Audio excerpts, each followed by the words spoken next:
사도행전 9장 20절부터 31절까지의 본문 말씀을 가지고 하나님이 당신을 변화시키는 이유라는 제목으로 함께 같이 하나님의 말씀을 나누기를 원합니다. 오늘 본문에 우리가 앞서 봉독 영상으로 함께 같이 봉독했지만 본문의 21절에 이런 기록이 있습니다. 그 말을 들은 사람들은 모두 놀라며 이렇게 말했습니다. 이 사람은 예루살렘에서 예수 이름을 부르는 사람들에게 해를 입히던 사람이 아닌가? 또 그가 여기 온 것도 그들을 잡아 대제사장들에게 끌고 가려던 것이 아닌가 기록하죠. 누구에 대한 이야기인가? 사울에 대한 이야기입니다. 청년 사울이 예수 그리스도를 믿는 사람들을 향하여 적대감을 뿜어내며 실제로 그들을 잡아놓고 실제로 그들이 죽는 것을 용인하며 지냈던 사람인데, 우리가 지난주에 이미 보았듯이 그가 그리스도를 만나 변화된 사람이 되었어요. 그리고 아나니아를 통하여 눈이 띄어지고 아나니아를 통하여 전하여진 하나님의 사명을 들었습니다. 사울은 그 얘기를 듣고 즉시로 복음을 전하는 자가 되었어요. 머물 것도 없고 기다릴 것도 없고 망설일 것도 없고, 바울은 자신의 어쩌면 성격에 딱 맞게 바로 복음 전도에 뛰어들었습니다. 그래서 회당마다 가는 곳마다 마주하는 자들마다 예수 그리스도가 구원자이심을 선포했을 것이에요. 그런데 방금 읽었던 것처럼 21절에 그러자 주변 사람들이 이렇게 반응했던 것입니다. 저 사람 그 사람 아니야. 공공해져. 그리스도 믿는 사람들 잡아넣었던 그 사람 아닌가? 라고 이야기하죠. 여러분, 세상은 사울이 변했지만 쉽게 믿어주지를 않았습니다. 분명히 사울은 그리스도를 만나서 그의 인생이 완전히 변화됐거든요. 그런데 세상 사람들은 그를 보며 그때 그 사람이 정말 그렇다고? 라고 하는 의심 어린 눈초리를 보여주고 있죠. 여러분, 실제로 세상은 변했다고 하는 사람들, 누군가의 변화를 쉽게 믿어주지 않아요. 옆에 사람 한번 보세요. 변했나요? 사실 생각보다 쉽지 않죠. 잘 믿어주지 않습니다. 과거에 저 어릴 적에 한때 한국에서 유행처럼 번지던 간증 집회들이 많았는데요, 그 집회 중에 이런 게 있었어요. 조폭 간증 집회, 뭐 범죄자 간증 집회, 이런 거 있었어요. 혹시 아시나요? 제가 뭐 기억해 보면 10대가 되기 전부터 10대 중후반 되기까지 하여튼 교계 안에서 많이 이런 것들이 있었습니다. 그러면 감옥에 들어갔다 오고 조폭 생활하다가 주님 만나 돌아와서 나 주님 만나 변했습니다 간증하는 거예요. 얼마나 극적인지. 많은 사람들이 그 얘기를 듣고 변화되고 하나님 살아계시다 이야기하기도 했는데요, 그러나 사실은 많은 사람들이 믿지를 않았어요. 그들이 아무리 이 앞에 나와서 내가 정말로 주님을 만나서 과거에 나는 이런 인생이었으나 오늘 나는 변했습니다 이야기해도 믿어주지 않는 사람도 굉장히 많았죠. 이 날이 서서 그런 간증 집회가 있을 때마다 부정의 언어들을 쏟아내는 것이에요. 저거 다 쇼야. 여러분, 어린 저는요, 사실 지금도 그런데 주님 안 만났으면 어떻게 했을까 생각될 정도로 저는 사실 부정적인 사람이요, 의심하는 사람입니다. 저는 딱 도마 같은 사람이에요. 그래서 어릴 적에 그러한 것들을 어머니가 집회로 데리고 가잖아요. 그러면 불과 8살, 10살, 12살 이럴 때도요, 엄마 나 저거 안 믿어 그랬어요. 저 아저씨 저거 쇼하는 거야. 쉽게 믿어지지 않더라고요. 아니, 그렇게 나쁜 짓 했던 사람이라며. 그런데 그렇게 한순간에 변하는 거야? 잘 믿어지지 않죠. 왜요? 여러분, 사람이 변하는 것이 쉽지 않다는 것을 우리는 경험을 통해서 많이 배워왔거든요. 경험을 통한 지식이 우리에게 말해줍니다. 사람 그렇게 쉽게 변하는 거 아니야.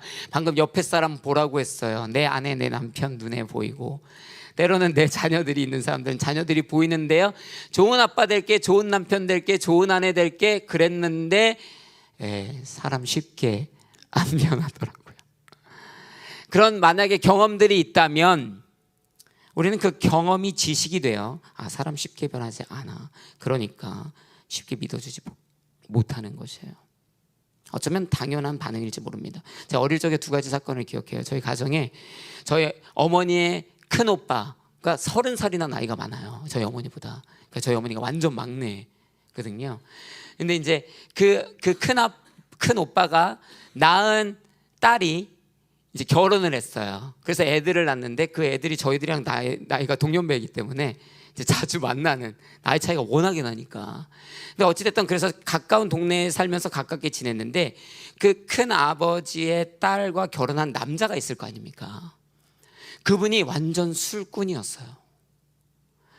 그러니까 저는 그때 굉장히 어렸을 때인데 뭐 8살이 채 안 됐을 때였던 것 같아요. 그런데 그때부터 굉장히 자주 어울렸는데 언제나 얼굴이 빨갰습니다. 그러니까 단 한순간도 저는 그분이 얼굴이 하얀 걸 본 적이 없어요. 그러니까 지금 와서 생각해보면 거의 알코올 중독에 가깝지 않았을까. 언제나 술병을 들고 있고, 그렇다고 막 가정을 때리거나 이런 분은 아니었어요. 그런데 진짜 술을 좋아했던 것이죠. 언제나 술을 먹어야 하는, 아침 점심 저녁으로 함께 술을 먹어야 하는 그런 분이었어요. 우리 어머니는 그때도 소위 말하는 할렐루야 광신자 얼마나 열심히 기도하던 분이었는지 몰라요. 그러니 뭐 아들 딸들만 기도했겠습니까? 동네에 있는 내 가족 아니에요. 그러니까 만날 때마다 기도하고 이렇게 얘기했어요. 동생 예수님 믿어, 술 끊고 예수님 믿어 하는 거예요. 저한테는 뭐 매형이라고 부르라고 했어요. 촌수가 뭐 어떻게 되는지도 모르겠고. 그래서 계속 그런 얘기 하는데 어느 날이에요. 저녁에 전화벨이 울리는 거예요. 집에 전화벨 울려서 전화를 어머니가 받았어요. 그런데 울음소리가 얼마나 큰지 그 옆에 있는 저에게도 들리는 거예요. 근데 그 남자의 울음소리 막 엉엉엉 되는 거예요. 그런데 뭐라고 하냐면 무서워요 무서워요 그래요.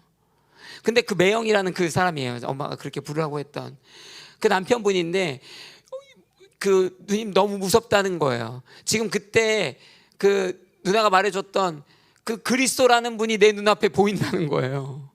근데 그분이 자꾸 나한테 거룩하라 거룩하라 술 끊어라 막 이런 얘기를 하신다는 거예요. 아니 교회를 가본 적도 없는 사람이라니까요. 듣도 보도 못한 일이에요. 그 이후로도 저는 그런 비슷한 얘기를 들어본 적이 없어요. 그래서 막 울면서 전화한 거예요. 나 너무 무섭다. 어떻게 해야 되느냐. 여전히 그 기도 같은 환상 같은 그런 상황에 어찌할 바를 모르고 전화한 거예요. 이모 나 좀 기도해 주세요. 막 부르면서 막 했던 것 같아요. 근데 저희 어머니가 막 기도해주고 그래 지금 성령님이 만나주시는 거야. 계속 귀 기울여봐. 막 이랬어요. 제 옆에서 이제 관심 깊고 막 듣다가 어린아이가 또 관심이 있어봐요. 얼마나 관심 있어요. 막 울음이 잦아지는 것 같으니까 잊었던 것 같아요. 하루 이틀 지났나 어머니가 그러시더라고요. 야 너 그거 알지? 그 매형 술 담배 다 끊고 교회 등록했어. 아멘이 나오잖아요. 제가 그랬습니다. 뻥이지. 여러분 믿어지시나요? 저는 진짜 못 믿겠더라고요. 내가 봤던 그 술주정뱅이 어린 나이에도요 그거 뻔히 알아요. 우리 아버지도 간혹 술 자주 드셨는데 우리 아버지에 비할 바가 아니다. 저 양반은 진짜 술꾼이다. 그러니까 믿어지지 않더라고요. 그래서 엄마 나 그거 못 믿겠어. 여러분 저희 친가 쪽은 40년 불교인데요. 얼마나 열심히 불교 다녔는지 몰라요. 그런데 어느 날 큰아버지 한 60세 되실 때 아픈 거예요. 병원 가셨어요. 근데 암이래요. 그 암을 진단받고 한 달이 채 못 돼서 돌아가셨어요. 거의 딱 한 달 만에 진짜 급진적으로. 그러니까 아마 많이 아프셨었는데 아마 그랬던 거 아닌가 우린 예상하는데. 어찌됐던 그러니까 어떻게 해요. 사람이 지푸라기라도 잡아야죠. 그러니까 불교를 다니니까 막 스님한테 공양하고 막 도와달라고 하는데 그게 될 일인가요? 아무 일도 일어나지 않았어요. 그러니까 이제 뭘 해야 돼요? 구슬했어요. 이제 뭐라도 붙들어야 되잖아요. 그래서 굿이라도 해야겠다. 이 사람 살려봐야겠다. 여러분 굿으로 살았을까요? 살지 않았어요. 그러니까 어떻게 어느 날 어머니가 그러더라고요. 용하나 그 큰 집에 그 알지? 큰아버지 위에서 기도하고 있지? 거기에 지금 그 옆에 있는 그 집 옆에 있는 큰 교회 목사님하고 장로님들하고 권사님들 같이 와가지고 예배 드리고 있대. 기도해라. 그러니까 지푸라기라도 잡는 심정으로 제가 딱 봐도 그래요. 고등학생 때쯤 내가 됐던 것 같은데 기억에 중고등학생 때쯤. 이게 약간 마음이 그래요. 이게 그래 뭐 한켠으로는 이해가 되지만 한켠으로는 그게 정말 의미 있는 신앙의 모습인가 뭐 이런 생각도 들 때 사춘기니까요. 그런데 그렇게 해서 와서 예배를 드렸어요. 그리고 큰아버지는 일주일 만에 돌아가셨어요.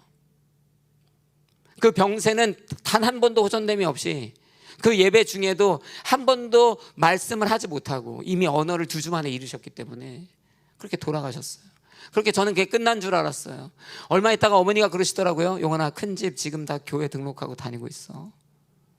그래서 저는 그랬어요. 사실은 구슬해도 안 됐고 결국에는 기도해도 안 됐으니 다시 불교로 돌아갔겠거니. 그런데 어머니가 전한 소식은 교회로 다 등록하고 열심히 다니기 시작했다는 거예요. 그래서 제가 또 그랬습니다. 거짓말. 저는 잘 안 믿어주는 사람이라니까요. 여러분은 믿어지시나요? 여러분, 앞서 말한 그 형님, 뭐라고 불러야 되는지 잘 모르겠지만, 또 우리 큰 아버지네 가정, 그 자녀들도 오남매예요. 자그마치. 그 다 어떻게 됐을까요? 결론이 궁금하신가요? 안 말해주는 건 아니고요. 여러분, 지금 이 두 사건이 20년, 30년 정도 지난 사건들인데요. 그런데 지금은 의심에 따른 것이 부끄러울 만큼 그 이후부터 단 한 번도 과거로 돌아감이 없이 그 술, 담배에 쩔어 계셨던 분은 막 신학교 가려고 준비했었어요. 지금도 교회에서 얼마나 열심히 섬기고, 언젠가는 막 교회, 큰 교회 일부가 7시 예배인데 그거 성가대 섬긴다고 4시 반부터 준비해서 성가대 연습 간다는 거예요. 제가 듣고 진짜 까무라쳤죠. 우리 큰 집은 지금 다 장로 권사님들이에요. 제가 교회를 뉴저지에서 할 때도 심지어 막 방문해서 격려하기도 하고 얼마나 축복하고 기도하는지 몰라요. 용화 목사님, 저희가 기도하고 있습니다. 과거의 저로서는 감히 상상할 수 없는 일이죠.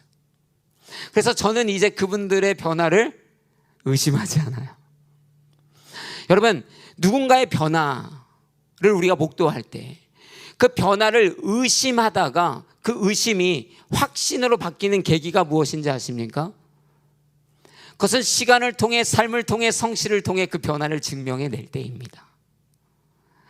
그러니까 내가 변화했어라고 하는 이 순간의 고백 때문에 우리가 쉽게 그들이 변했다라고 인정하지는 못해요. 때로는 의심도 들죠. 그러나 이 의심이 확신이 되는 것은요, 바로 그 변했다라고 하는 그 사람이 시간을 통해, 시간 속에서 꾸준함과 성실함으로 변화를 완성해 갈 때, 증명할 때, 어느 날 우리는 그 사람을 보며 아, 진짜 변했던 것이구나. 여러분, 변화는 삶으로 증명하는 것입니다. 변화는 말로 증명하는 것이 아니라 우리의 시간을 통한 삶으로 꿋꿋이 증명해내는 것이죠.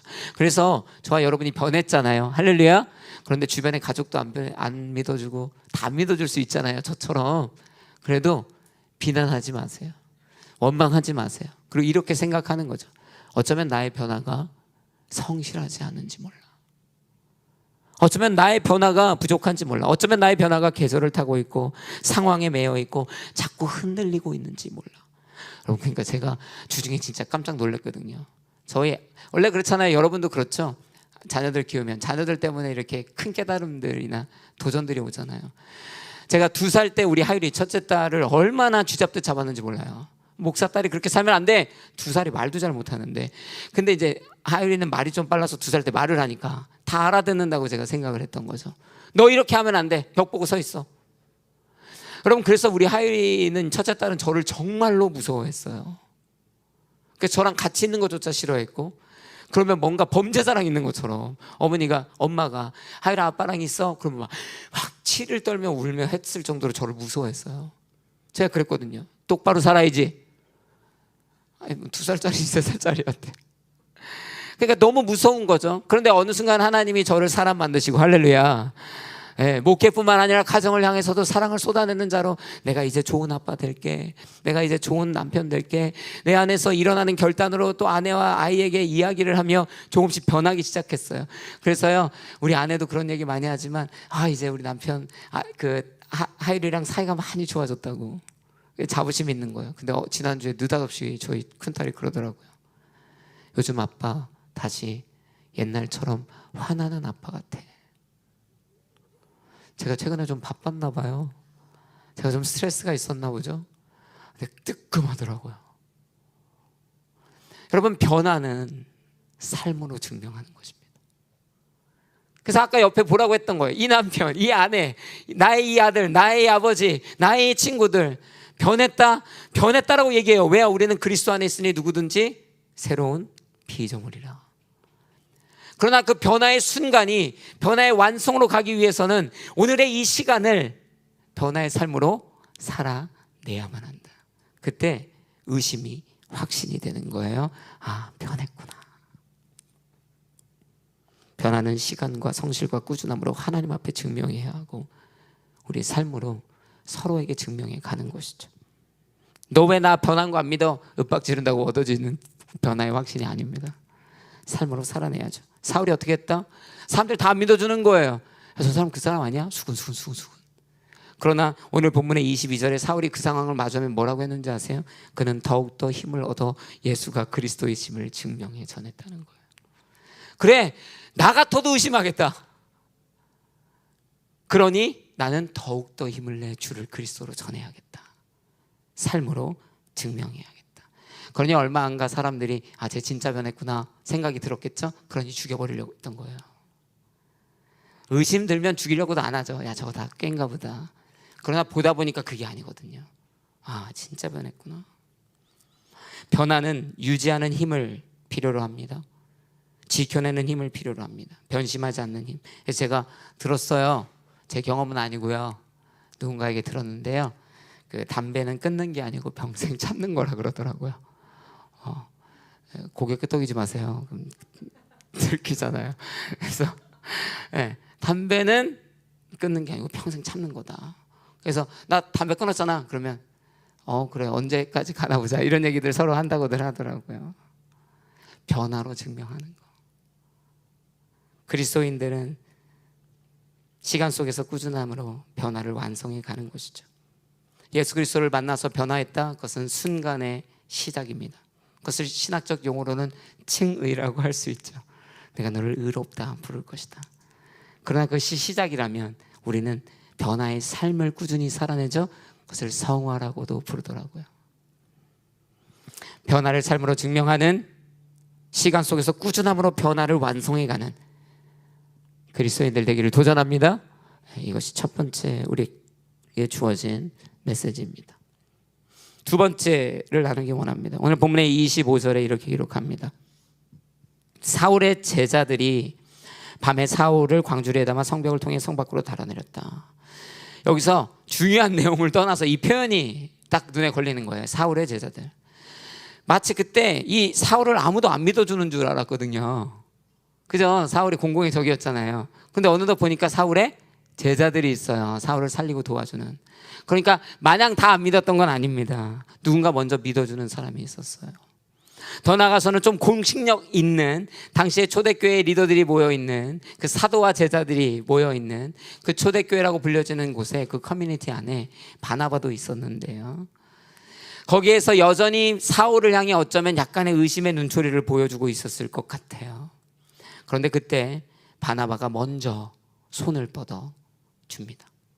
그렇게 사울을 교회 안으로 인도해 내는 것이죠. 여러분, 아까 변화는 어떻게 증명해낸다? 시간 속에서 성실함을 통해 증명해낸다. 그래서 매일매일 똑같이 변화된 삶을 보이니까 저 사람 변했구나 하는 거잖아요.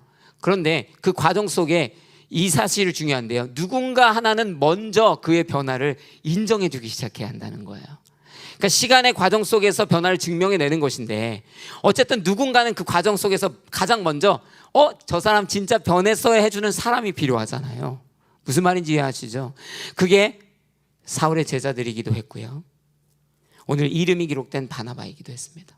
아무도 아직 안 믿어줄 때, 반복되는 시간들 속에서 바울이 변함을 증명해가고 있을 때 가장 먼저 이쯤 됐으면 사울 변한 거지, 먼저 그 변화를 받아들여주고 수용해주고 인정해주고 사랑으로 포용해주고 다른 사도들에게 가서 소개해주고 교회의 덕이 된다고 말해줬던 사람, 바나바. 바나바는 어떤 사람이에요? 바나바는 원래 이름이 뭐죠? 키프로스 사람으로 요셉이라 불렸던 사람입니다. 그러나 그가 바나바라는 이름으로 불리는 이유는 뭐죠? 그가 너무 위로와 격려로 충만했던 사람이기 때문이에요. 별명입니다. 별명. 교회에서 우리 별명 짓듯이 너무나 사랑과 격려와 위로의 사람이기 때문에 사람들이 친 본명으로 안 부르고 바나바다 바나바다 했던 거예요. 바나바는 겸손하고 사랑하고 사람을 판단하지 않고 수용하고 포용하고 편견 없이 의심 없이 다가갔던 사람. 그래서 바울이 변했다고 했을 때 가서 그를 마주할 수 있었던 것이죠. 여러분, 이는 굉장히 용기 있는 첫걸음입니다. 누군가 변했다고 했을 때 나는 먼저 다가가 그들을 믿어주고 인정해주고 사랑하고 포용해주는 사람인가? 나는 그런 교인인가? 여러분, 제가 알래스카에 선교 한번 갔는데 거기에 교도소 선교하는데요, 한 3달 전부터 막 백그라운드 체크 받고 준비해서 알래스카 들어갔을 때 교도소 갔습니다. 미국 주립 무슨 교도소, 알래스카의 주립 교도소인데 거기 갔더니 이 기독교인들이 됐다고 자칭 변했다고 하는 이 최소한 30명과 저를 한 방에 이렇게 몰아넣는 거예요. 근데 간수는 안 들어와요. 여러분 미리 아세요. 나중에 교도소 선교 가시는 분 간수는 안 들어옵니다. 그래서 간수가 문을 닫고 나가서 제가 나가는 간수의 옷자락을 잡고 어디 가냐고 그랬더니 간수가 놀란 토끼 놀란 저를 보면서 괜찮다고, 여기 CCTV 카메라 있으니까 내가 라이브로 보고 있다고, 그래 걱정하지 말라고. 그게 그분의 입장이지 제 입장에서는 오시는 동안에 저는 어떡합니까? 약간 이런 생각이 드는데 그 말 하기까지는 너무 제가 부끄럽더라고요. 그래서 오케이 하고 이제 나가셨어요. 근데요 여러분, 그분들이 분명히 변했다, 나는 그리스도를 만났다, 혹은 관심이 있다, 그래서 온 거잖아요. 그런데 그 중에는 경범죄자들도 있고 그 중에는 옷 색깔이 아예 다른 살인자도 있는데요, 너무 무섭더라고요. 여러분, 이렇게 말하는 이 목회자의 이 모습이 얼마나 부끄러운지 몰라요. 그런데 분명히 변했다고 하는데 선뜻 다가가지 않더라고요. 준비한 설교는 어떻게 했는데요, 이제 끝나면 교제를 해야 되잖아요. 설교 같지도 않은 설교죠. 그들에게 무슨 말을 하겠습니까? 그래서 그냥 주의 말씀과 복음을 있는 그대로 전했어요. 그러고 나서 이제 인사를 해야 되는데요, 누군가 다가와서 말을 걸 때마다 움찔움찔 하게 되는 거예요. 겁이 많은 사람이라. 여러분, 교회 안에 변화됐다라고 오는 수많은 사람들이 있어요. 우리도 그런 사람 아닙니까? 죄 지었다가 주님 만나서 언제 죄 지었냐는 듯이 그러한 모습으로 와 있는데요, 서로가 서로를 받아주고 믿어주고 수용하고 포용하고 인정해주면 좋겠는데 서로 수근수근 쟤 걔 아니야? 그럼 교회가 바나바처럼 먼저 나가서 포용해주는 사람들이 있으면 그 수줍게 변화했던 사람이 어쩌면 그 자리로 함께 들어올 텐데, 변화는 됐는데 막상 와보니까 사람들이 수근수근 하는 거예요. 사울이 복음 전하니까 쟤는 복음 전하면 안 되는 거 아니야? 여러분, 교회는 편견 없이 의심 없이 먼저 다가가 그들을 안아주고 사랑으로 포용해주는 사람들로 가득해야 합니다. 바나바는 그런 사람이었죠. 바나바는 먼저 나서서 그들에게 용기를 가지고 사랑의 마음을 가지고 격려의 마음을 가지고 위로의 마음을 가지고 사울을 포용했던 것이에요. 예수님이 생각나요. 예수님도 그렇게 우리가 죄인이지만 주님 믿습니다, 변화됐습니다, 선포하는 것만으로 내 아들이다, 먼저 사랑해 주시고 받아주시는 것이죠. 우리도 먼저 사랑하고 먼저 믿어주고 먼저 받아주는 성도들 되기를 도전합니다. 아는데 힘들죠. 많은 위험이 있거든요. 믿어줬다가 뒤통수 맞으면 어떡합니까? 예수님 믿어줬는데 그래서 제자 삼았는데 가룟 유다 같은 사람한테 뒤통수 제대로 맞는 거예요. 하나님의 섭리니까 뭐 그렇다 할 수 있지만 인간적인 관계 무시할 수 없잖아요. 예수님 얼마나 실망하셨고 상처되셨을까. 내가 먼저 믿어줬는데, 베드로 같은 사람 내가 먼저 믿어줬는데, 그렇게까지 미리 알려도 줬는데 굳이 그렇게 나를 배신해야 되니? 그렇게 뒤통수 맞으셨거든요. 그런데도요, 우리 예수님 보세요. 부활하시고 나서 그 베드로를 굳이 찾아가셔서 베드로야, 네가 나를 사랑하느냐? 그때 베드로가 또 이렇게 얘기하죠. 삶으로 증명할 시간도 없어. 이렇게 얘기하죠. 주님, 내가 주를 사랑하는 줄 주께서 아시나이다. 그러면 여러분, 저 같으면 어떻게 한다? 안 믿는다.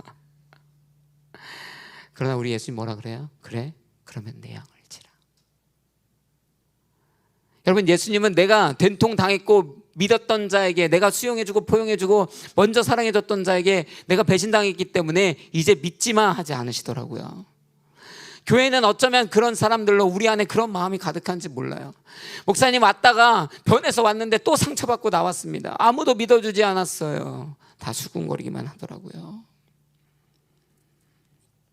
여러분, 그러한 모습들을 이제 내려놓고 오늘 예수 그리스도가 혹은 바나바가 보여주는 이 삶의 영적 태도가 우리의 삶이 되었으면 좋겠어요. 먼저 믿어주고 두렵더라도 더욱 사랑하고 하나의 공동체원으로 세워가는 이 기독교가 바로 이것이에요.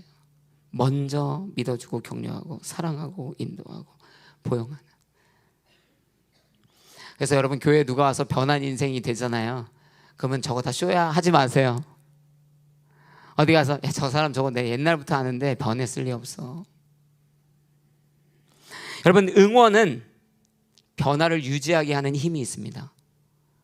그런데 의심은 변화를 멈추게 만들어요. 그러니까 변화됐는데 어쩌면 갈림길에 있는 거예요. 그래서 변화돼가지고 이렇게 쓰고 왔더니 쟤 걔 아니야, 악인. 그러면 변화됐다가도 그래, 이럴 줄 알았어. 원래 살던 대로 사는 거지 뭐. 그러나 딱 왔는데 변화됐냐고, 할렐루야, 새 사람 되셨냐고, 다시 한번 새롭게 사십시다, 격려하고 위로하고 이끌어줄 때 변화가 그 확신과 함께 점점 완성돼 가기 시작하는 것이죠. 보듬어 안아주는 힘이 저와 여러분에게 필요합니다. 교회가 서로의 변화를 인정하고 믿어주고 포용할 때, 응원할 때 변화가 완성되고 변화된 사람들이 그렇게 모이면 교회는 비로소 하나가 되는 것입니다. 그래서 저는 사랑을 포기하지 말라고 말씀드리고 싶어요. 타인을 향한, 변화된 서로를 향한 사랑을 포기하지 말고 믿음으로 그들을 안아주는 것을 잊지 않는 교회. 그래서 여러분, 이렇게 생각하면 편합니다. 교회 안에는 변한 사람이 있는 것이 아니라 변할 사람이 있는 것이다. 그래서 이 사람이 변할 거야, 그러니까 이미 변할 거를 믿음으로 그냥 변했습니다 선언해주고 않으면 내가 이 사람 뒤통수 맞을까 봐 못 안아주지, 그런 생각들 내려놓고 그리스도의 마음으로 먼저 수용하고 포용하는 바나바 같은 걸음을 걷게 되는 것이죠. 믿어주는 교회, 먼저 사랑하는 교회, 받아주는 교회, 환영하는 교회. 참 어렵습니다. 그러나 그렇게 믿어주고 격려하는 교회 되기를 주의 이름으로 도전합니다. 그래서 바울교회 바나바가 넘쳐났으면 좋겠어요. 그래서 옆에 사람에게 이렇게 인사하겠습니다. 나는 당신의 변화를 믿습니다. 이렇게 얘기해 주세요. 네. 좋은 남편, 좋은 아내 되겠다고, 좋은 부모 되겠다고 선언하세요. 그리고 들은 사람들은 믿어주는 거예요. 서로 막 열심히. 네. 교회도 그렇고 그런 일들이 일어나길 원합니다. 그 마지막으로 무엇인가? 오늘 본문의 31절에 이 본문의 사건이 이렇게 결론되어집니다. 이렇게 해서 유대와 갈릴리와 사마리아와 온 교회가 든든히 서 가면서 평안을 누리게 됐습니다. 그리고 교회는 주를 두려워하고 성령의 위로를 받으면서 그 수가 점점 더 늘어갔습니다. 이것이 결론입니다. 여러분, 오늘 본문을 보다 보면 자칫 중요한 인물에 우리가 집중하다가 결론을 잃어버릴 수 있어요. 오늘 본문의 이 사건은 주인공으로 보자면 바울이 주인공 같습니다. 바나바도 어쩌면 주조연으로 활동을 했던 것이죠. 그래서 변했는데, 주를 위해 살았는데 교회 안에 아직 들어오지 못한 사울을 바나바를 통해서 교회 안에 잘 안착되었구나 라고 이 사건의 목적과 주제를 이해할 수도 있습니다. 그러나 오늘 본문은 이 사건의 마지막을 그렇게 정리하지 않는다는 것이에요.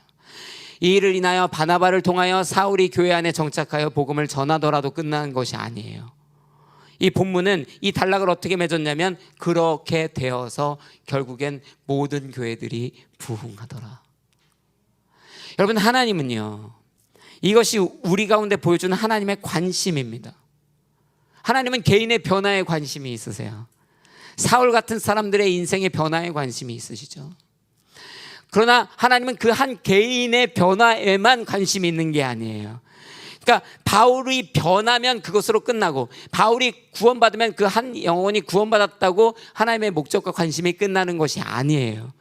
그 다음에는 그 개인이, 변화된 공동체들과 하나 되어지는 것을 기대하시죠. 그래서 바나바 같은 사람이 결국엔 그 변화된 한 개인에서 머물게 하는 것이 아니라 공동체로 만드는 것이에요. 그런데 하나님의 목적은 거기에만 해서도 멈추지 않아요. 하나님은 변화된 개인을 변화된 공동체로 묶어 뭘 하기 원하신다? 유대와 갈릴리와 사마리아 온 교회, 모든 교회가 부흥 성장하기를 기대하신다는 거예요. 애초에 하나님이 저와 여러분을 왜 변화시키셨는가? 그냥 우리 하나 잘 살면 된다? 그게 아니라는 것이죠. 왜 어떤 한 교회들이 왜 하나님의 축복 가운데, 은혜 가운데 있는가? 그 교회 하나 잘 되라고 그렇게 하는 게 아니라는 것이에요. 하나님은 그 개인들과 공동체를 묶어 함께 연합하여 믿음의 가정이 함께 거대한 하나님의 나라를 세워가고 꿈꾸기를 원하신다. 그래서 이러한 변화를 일으키시는 거예요. 오늘 본문 이 말씀의 제목이 뭐라고요? 하나님 왜 우리를 변화시키시는가? 때로는 우리는 그냥 나 하나 잘 살게 하려고, 나 구원케 하시는 것으로 모든 목적이 거기서 끝나는 거라고 생각할 수 있다는 거예요. 그러나 하나님이 우리를 변화시키고 그 우리를 통하여 모여 공동체를 변화시키는 이유는 한 개인, 한 공동체의 목적이 있는 것이 아니다. 하나님의 거대한 뜻을 이루기 위함에 있다라는 이 사실도 기억해야 한다는 것이죠. 그래서 우리는 성도라면 하나님의 꿈을 품을 줄 알아야 합니다. 내 인생이 사울에서 바울 됐고 내 인생이 시몬에서 베드로 됐다는 것으로 만족해서 할렐루야 하고 끝날 수는 없다라는 것이죠. 그러나 보면 굉장히 많은 사람들이 오늘날 신앙의 개인주의에 빠져 있고 개교의 중심주의에 빠져 있죠. 우리 교회만 잘 되면 돼. 나만 좋으면 되지 뭐. 그래서 오직 내가 변하는 것에만 중심을 가지고 내 교회가 잘 되는 것에만 관심이 있는 거예요. 그러니까 교회가 한국에서, 제가 최근에 엊그저께 은사 목사님 한국에 계시다가 잠깐 오셔서 방문해서 만났는데 얘기 들어보니까 교회가 개척을 하는데 그 개척하는 교회를 막는 게 뭔지 아세요? 다른 교회예요. 안 된다는 거예요. 이 지역에 우리 교회 있으니까 여기다 교회 세우면, 이 캠퍼스에 교회 세우면 안 된다는 거예요. 가슴이 아프다, 마음이 아프다, 은사 목사님 말씀하시더라고요. 왜 하나는 알고 둘을 알지 못하는가? 왜 믿음의 가정이 함께 하나님의 나라를 꿈꿔가는 것을 응원하지 못하는가? 여러분, 여전히 개교의 중심주의, 개인의 신앙주의가 이런 모습을 보이죠. 제가 운동하는데요, 무릎이 너무 아파요. 그래가지고 사실은 잘 안 하다가 이제 하체 운동, 너무 이렇게 뭔가 비대칭 쪽으로 상체만 운동하고 하체 운동을 안 하면 또 사람이 그렇잖아요. 그래서 이제 하체 운동을 하는데 안 하던 하체 운동을 하니까 근육도 좀 생기는 것 같고, 할렐루야? 네, 이렇게 하는 거예요. 하체 운동 하는데 뭐 기분도 좋아지고 괜히 막 뭔가 튼튼해지는 것 같고, 그렇게 한 2, 3일 했나요? 문제가 터졌어요. 무릎이 접히지를 않는 거예요. 그래서 집에서 앉아서 해야 될 일이 많은데 아이들도 볼 때도 그렇고 이걸 뭐 어떻게 할 수가 없는 거예요. 너무 아픈 거예요. 진짜 너무 아파. 그러면 여러분, 제가 어떻게 해야 되죠? 하체 운동을 하지 말아야죠. 그죠? 운동을 하면 하체에 근육이 생겨요. 그런데 문제는 여기는 근육이 생기는데 무릎은 나간다니까요. 그럼 와, 근육 생겨서 너무 좋아. 그러고 나서 못 걸어 다니는 거예요. 여러분, 제가 무슨 얘기를 하는지 아세요? 이것이 유기체적 움직임이에요. 허벅지나 종아리가 좋아진다고 해서 몸이 건강해지는 게 아닙니다. 같이 봐야 되는 거예요.